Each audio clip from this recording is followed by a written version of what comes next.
Is there any more exhausting conversation in the modern day than implementation of AI? 99% of people, I feel, know where they stand on it. However, if you've been following Arc Raiders at all, you've probably seen the Eurogamer review that started doing the rounds across the last couple of days, where reviewer Rick Lane gave the game 2 stars out of 5, which sparked a whole conversation around how a game that is otherwise extremely popular, being played by over 700,000 concurrent players and reviewing extremely well across the board, how could they possibly give that entire game 2 stars? Well, Lane hangs the whole thing on the game's AI implementation, the developers Embark Studios being, I guess you would call them pro AI, and it brings about this whole conversation. There's a few different things that I want to pick out with this, because, oh God, where to even start? One of them is that idea of using a game's review, like the platform that you have to make an overall, to take an overall stance on an ongoing issue. Sometimes you'll see it where different game reviewers might knock something down based on, maybe like a studio is known for crunch. So it's like, okay, we're going to knock points off the final game's score because, certain write-ups might say, we just can't ignore the reality of what we know about what went into making this game, and we just can't support this game knowing what we know. Quite a lot of people, want something approaching objectivity, want something approaching, okay, are the graphics glitching out? Is the gameplay responsive? Like something that would approximate some level of objective rationale in regards to, breaking down whether or not a product is functional. And it's like that whole wider conversation on what do you want from a review, that idea of approaching an objective measure, even though obviously art is fundamentally subjective, etc., etc., that whole conversation. There's still that conversation on what do you want from a review. And another part of that is, do you gravitate towards individual reviewers? Do you gravitate towards individual personalities? Do you start getting on board with the types of games that they might respond to? Like, I'm sort of known for third-person action games, slow motion stuff, stylish stuff, whatever. And maybe that goes, I'm not like a huge Souls guy, even though I play a lot of them. I'm not a big hard game guy. And so if you're looking for a recommendation and your tastes kind of align with mine, then chances are over the years you've followed a few of my recommendations and hopefully you found some titles that you quite enjoy. To bring it back to this Arc Raiders discussion though, Rick Lane, like I said, knocked the game down to 2 stars and it's exploded. First of all, I want to say that, clearly Rick Lane's approach to reviewing is more in the latter camp of the two that I described before. And that idea of, if I have a problem with a game, I can put that in my review and I can make my review about my problem with the game, which, that is largely what a review is. If depending on what you think, it's worth saying that I largely, ironically, considering that, it does bring about this wider conversation on the Arc Raiders discourse, I largely do agree with the way that Rick Lane has scored the game, based on the idea, the presumption that, a review can be an opinion based on a person who is like, I am reviewing the game, this is what I think of the game. That's not how I would review a game. That's not how I have reviewed games in the past. If I have a problem with something, it's nearly always baked in, what is the game presenting and how can I break down my issue with it based on what the game is going for. And Lane's whole thing with Arc Raiders, if you actually read his review, even though he enjoys the combat, enjoys a lot of the atmosphere and what the game is going for, the setup of Arc Raiders being this idea of humanity on the back foot and humanity going up against this oppressive machine force, kind of Terminator style. He just says there's a massive conflict there with, on the human side, you are replacing certain voice actors with AI. And he's saying, as he says in the review, that's almost impossible to ignore. And the more he thinks about it, the more infuriating it is, because they could have easily they could have avoided this entire thing. For the most part, the rationale behind what Rick Lane is going for, I think does work and has led to everybody talking about it more than they were before. And speaking of before, it's not the first time that Embark Studios have been embroiled in this conversation. Back in 2023, they used a whole bunch of AI voices. In fact, all of the voices in the finals back in 2023, which was their first game, all of those were AI generated, apart from the announcer, the main guy that would welcome you to, welcoming you to the matches themselves, shouting out different locations and describing things. Even he was replaced with AI in Season 7 of the game, which is kind of crazy because Embark are getting out there in the wake of all these conversations around Arc Raiders, saying that their end game as a studio is not to replace humans with AI, but they literally did that. And so, the wider conversation here is how much AI is acceptable, palatable? What can you put up with in your game? Because, we have quotes from Embark Studios and we have quotes from other members, other creators in the game space weighing in. Design director Virgil Watkins spoke to PC Games N just after the game released, saying the game in no way uses generative AI whatsoever, but he didn't go into specifics. It's the same as the finals. We use that text-to-speech model. That is, we hire and contract voice actors for it. It's part of their contract that we use it /AI for this purpose, and that allows us to do things like our ping system, where it's capable of saying every single item name, every single location name, and compass directions. That's how we can get that without needing to have someone come in every time we create a new item for the game. Embark Studios also had a representative speak to Polygon, who said we use a combination of recorded voice audio and audio generated via text-to-speech tools in our games, depending on the context, sometimes recording real scenes where actors get together, allowing character chemistry and conflict to shape the outcome. It's something that adds depth to our game worlds that technology can't emulate. Other times, especially when it relates to contextual in-game action callouts, text-to-speech allows us to have tailored voiceover where we otherwise wouldn't, e.g. due to the speed of implementation. Making games without actors isn't an end goal for Embark, and text-to-speech technology has introduced new ways for us to work together. The crux, I think, is that we don't know the specifics of the contracts. For me, I think if we're going to be going forward with oh my God, AI voice models trained on human beings, then you need some sort of residual payment system. Like what the music industry had for a very long time, royalties, residuals, whatever you want to call it, where if I've provided, 50 lines of dialogue that ended up training an AI model that sounds just like me, and you use my model going forward, and I've agreed to it, I've said like, yeah, I'll take the money right now and you can have the rights to my voice for this game.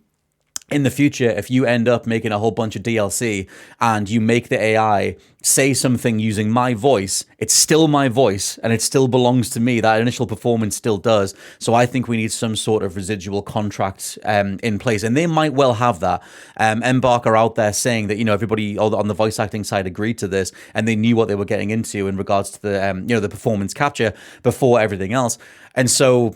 Is that a worthwhile defense? It's all part of the ongoing conversation around AI implementation, which brings me on to some comments from Hideo Kojima. These were a few months ago.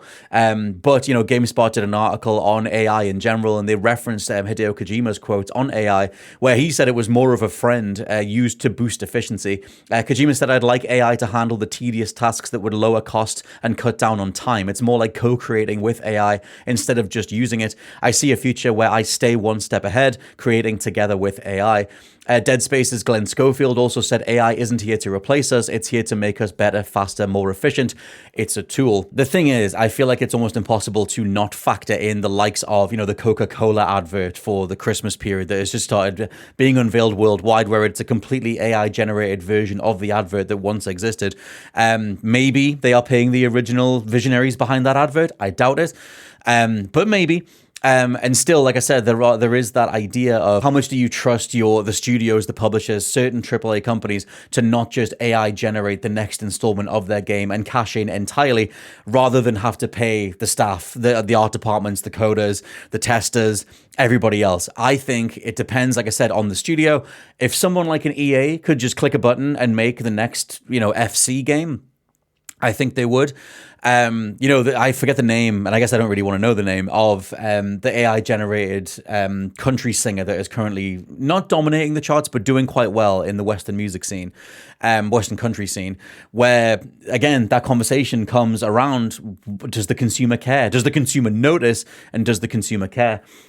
Because to me, like I said, it's going to be studio by studio. I do think all of this stuff puts the impetus on the human element, whether that is camaraderie in regards to our creators, or whether it is, what someone wants in general. Like, what do you want from even a video like this? Would you watch an AI-generated comments video on an ongoing topic? Do you care that it's coming from me? Like, some people won't, and that's arguably fine, but I want humans making my art. I want humans providing opinions.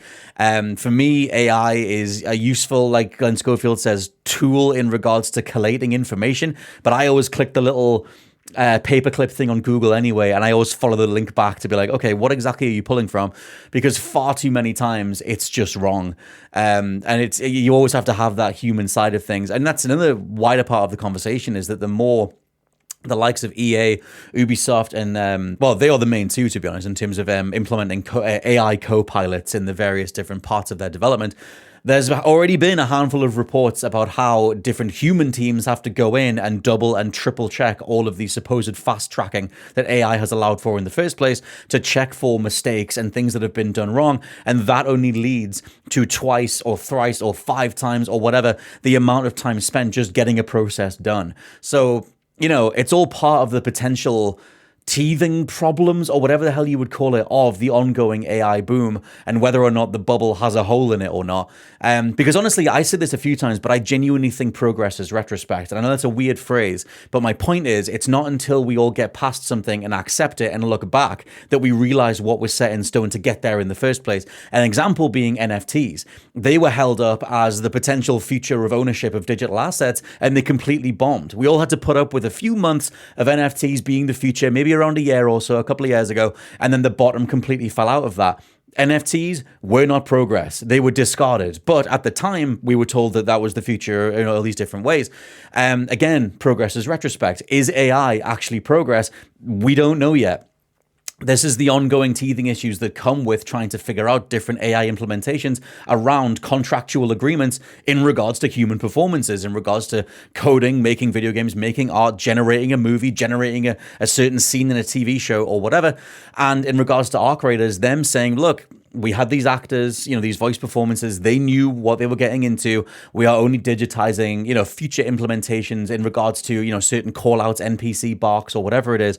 That, them saying, that's not as big as a conversation between two humans where they would supposedly bring actual actors in, to rely on that group chemistry or that chemistry in between two people or whatever it is. Do you believe them? Do you believe, the EAs, the Ubisofts, the Capcoms, whoever it is? What do these shareholders learn from this? Can they lean on any shareholder-backed company and question why they're not using AI?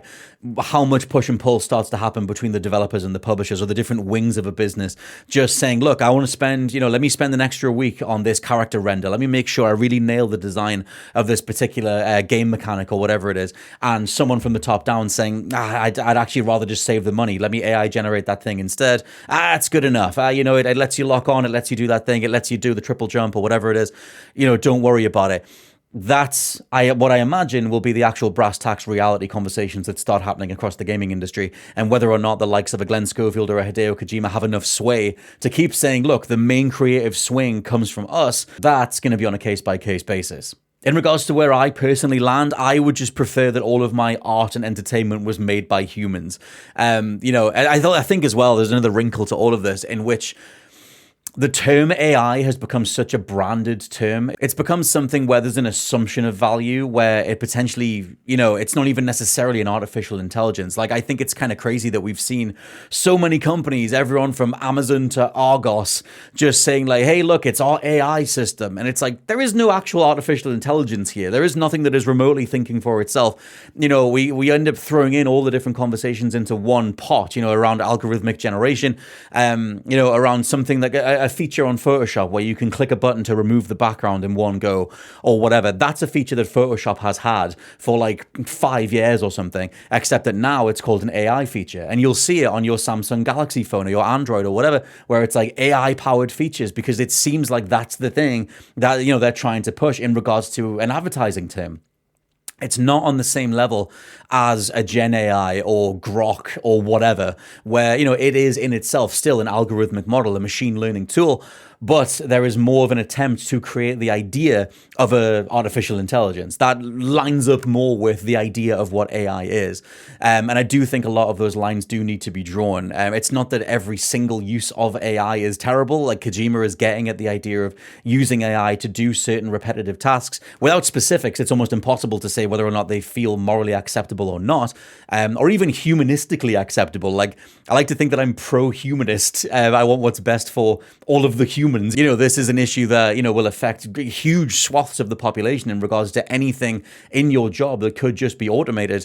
And so, it is very much a humanist issue, at least I would say it is. But still, if we bring it back to the art creators conversation, that idea of AI generated additional voice lines based on a human recording, whether you're okay with that or not is something you can let me know, down in the comments below. And what do you think of the ongoing AI implementation in video games? That whole conversation around, would you play an AI generated generated game. Personally, yes, I would check it out, but I doubt I would get anything from it. I think you have to imbue art with something to get something out of it, and I genuinely don't think that you can machine generate a feeling. I just don't think you can. I think that's why none of us really feel anything when we look at any of this AI generated stuff. I think on a pure human level, whatever chemicals and brain synapses and everything else make us who we are, I think we can tell, and I think we can feel it. I think there's a complete lack of feeling around anything that is majority AI generated. And so the more we get towards that idea of AI generating entire pieces of work, the more off-putting in a true humanist way it all becomes.